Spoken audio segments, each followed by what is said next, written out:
عبادي الذين آمنوا إن أرضي واسعة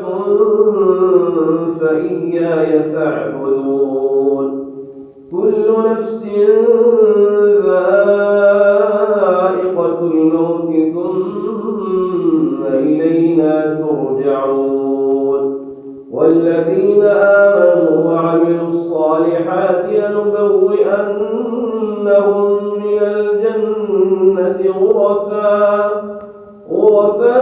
تجري من تحتها الأنهار خالدين فيها نعم أجر العاملين الذين صبروا وعلى ربهم يتوكلون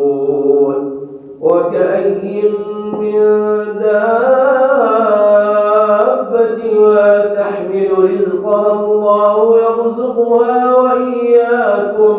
وهو السميع العليم ولئن سألتهم